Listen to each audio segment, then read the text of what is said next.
आवेदक श्री आशीष शुक्ला जी के द्वारा थाना बारह पर एक तहरीर दिया गया।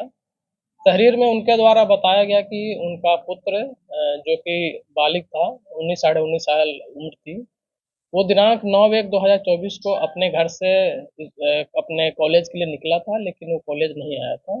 वो लोग आप अपने परिजनों के साथ उनको ढूंढते रहे, लेकिन जब बच्चा उन्हें नहीं मिला, तब उनके द्वारा थाने पे एक गुमशुदगी की तहरीर दी गई। उस तहरीर पे हमने तत्काल गुमशुदगी दर्ज किया। गुमशुदगी दर्ज करने के बाद में जो इस इशू को काफ़ी हम लोगों ने गंभीरता से लिया। सारे वरिष्ठ अधिकारी के द्वारा मौके का मुआयना किया गया, उनके परिजनों से बातचीत की गई। जो बच्चा है, इसके जो है मोबाइल, जो अपनी मदर का मोबाइल यूज़ करता था, और जो लैपटॉप था उसको जो है टेक्निकली उसको देखा गया। टेक्निकली उसके जो मोबाइल थे, लैपटॉप थे, उसका जो है उसको काफ़ी अच्छे से गहनता से उसका परीक्षण किया गया।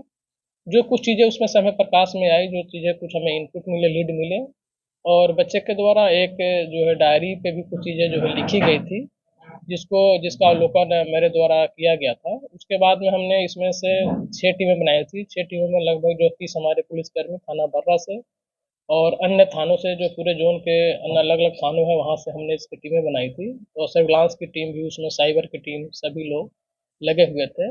और कुछ जो इनपुट मिले थे, उस इनपुट के आधार पे हमने प्रयागराज और वाराणसी के लिए हमने टीमें रवाना करी थी।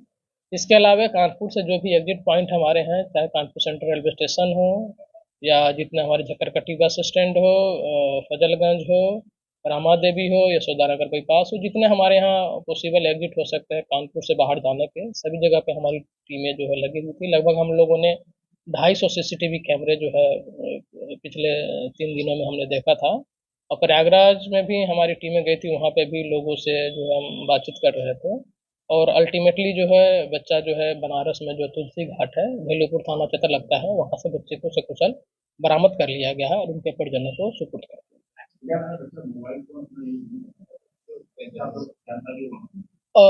बच्चे के द्वारा एक मैंने भी अभी पूछताछ करी है। उनके परिजन के द्वारा पहले भी पूछताछ की गई थी, तो इनके द्वारा बताया गया कि बच्चा मोबाइल यूज नहीं करता था, लेकिन अपनी मदर के मोबाइल को यूज करता था। वो बच्चा काफ़ी टेक सेवी है, उन्हें टेक्निकल चीज़ों की जानकारी है, और अपनी मदर के मोबाइल का यूज करता था। बच्चा चूँकि बीसीए में इसका नामांकन भी था, इसका फर्स्ट सेमेस्टर का कोर्स हो भी गया था, तो ये मोबाइल यूज़ नहीं करता था। अभी जो पूछताछ हुई तो वो कह रहा था कि मुझे इलेक्ट्रॉनिक चीज़ों से उतना इंटरेस्ट नहीं है, and he is also not interested in doing his BCA. तो ये भी बातें जो अभी निकल के सामने आई कि वो बीसीए करने में इंटरेस्टेड भी नहीं है।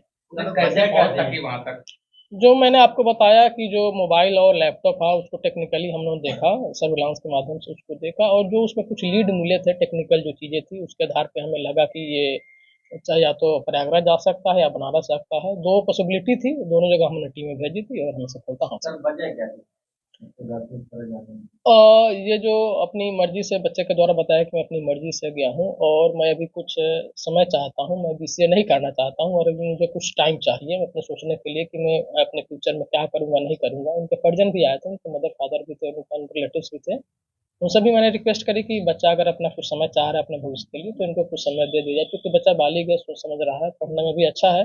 उनके परिजनों ने भी कहा है कि हाँ, बच्चे को हम कुछ टाइम देंगे, अपना बच्चा ये डिसाइड कर ले कि व्हाट इज़ गुड और बैड फॉर हिम, और बच्चा अपना डिसाइड करेगा, फिर उसके बाद में जो भी बेहतर होगा, बच्चा अपने भविष्य के लिए खुद ही सोचेगा।